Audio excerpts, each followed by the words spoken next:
A lot of people have been asking me the question, how would I get started if I had no brand, no money, and I had to build an audience and get leads for a new business idea, and I'm really just starting from scratch? And that's what I'm going to cover in this video. So getting leads is one of the hardest things that people struggle with, especially at the beginning, because it's like a big stone wheel and you're trying to get that to move and you put a lot of energy and effort in and it only moves a little inch. And you look at someone like myself who's a little bit further along the entrepreneurial journey and it's just spinning and it seems like it goes on autopilot, and it's like, how do you start when you don't have that momentum? So let's talk it through. And I've got to share with you some brutal, honest truth about what it takes to get that momentum. Some of what I'm going to share with you, you're going to love.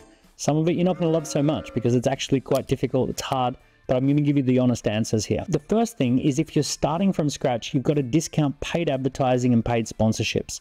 Anything paid is an accelerant, but it's not an initiator.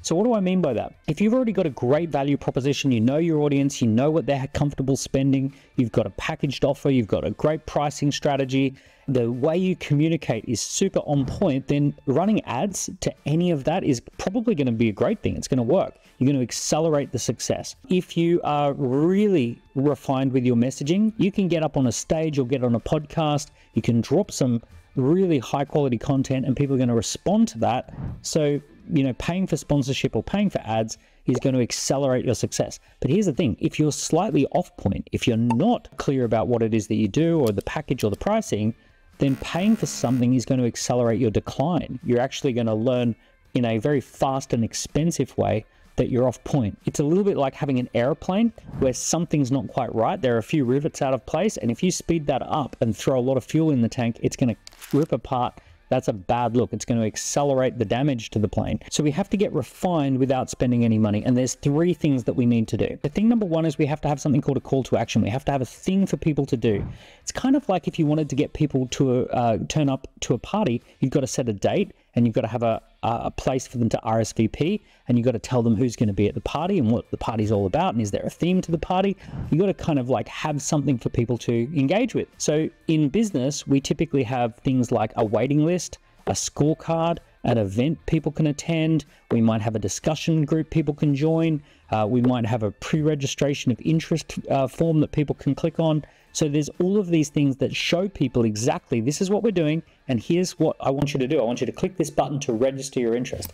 So that's part number one. That's a call to action, something for people to do. Part number two is signature content. Now, signature content takes the thesis of what your business is all about and it lays it out in a really clear way. So it's going to say, this is the problem, this is the solution, this is our background, this is some of the proof that we've got, this is some of the traction that we've seen so far, here's some academic research that backs up what we're saying, or here's some real world case studies that backs up what we're noticing. So you're putting that all into a piece of signature content, and that signature content outlines the thesis of what your business is about. And then the final part is, once you've got a call to action and a piece of signature content, you want to do something horrible called cold outreach. Cold outreach is where you manually message people who you don't know and you let them know about the signature content and the call to action. And the reason most people don't like this is because we're taught not to do this. We're taught as children, don't talk to strangers, don't bother people. If you're in a country like Britain or Switzerland or Germany, right, it's culturally kind of like abnormal to reach out to someone that you don't know and let them know about something. But in business, if we're getting a business off the ground and we don't have a budget,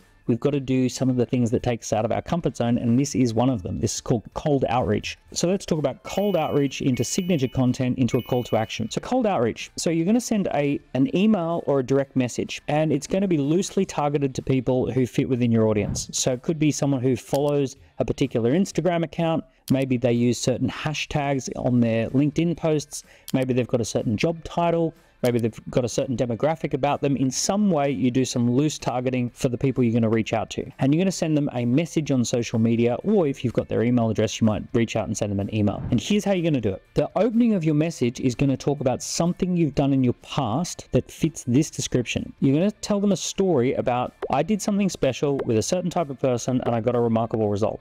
So you might say, over the last 5 years, we ran a marketing campaign using a quiz. It got 90,000 leads and we generated 20 million of sales. And we're now going to be sharing with people how that campaign unfolded and how that campaign worked. If you're interested in that, I've put it into a signature piece of content that you can read about. And if you'd like to, you can attend an introduction workshop that we're going to run about how that campaign unfolded. So that would be a cold direct message. Dear so-and-so, I noticed that you're an entrepreneur.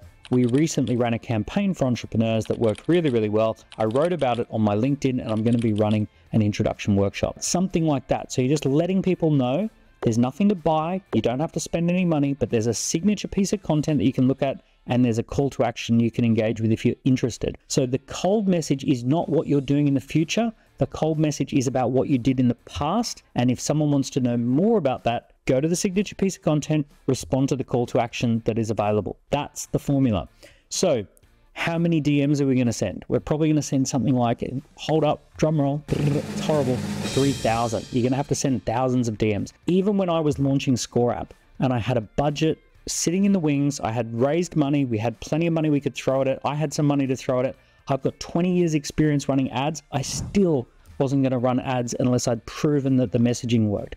So what did I do? I sent out 3,000 DMs. I actually sent 3,000 DMs to people on Instagram. I looked at hashtags and I looked at certain accounts that if people are using those hashtags or following those accounts, they're probably going to be interested in my piece of content and my introduction event. And what I did is I sent out 3,000 DMs. People went and checked out the piece of content and 150 people booked into my introduction event. Out of the 150 who booked, about 75 people showed up and we made about 15 to 20 sales.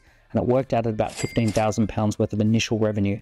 And then I was able to track those numbers. And then I said, okay, we're now ready to run some ads. We're now ready to sponsor some events because we've tested our messaging and I could see the right types of people responding. I could see who was finding their way across. I could see who ultimately bought.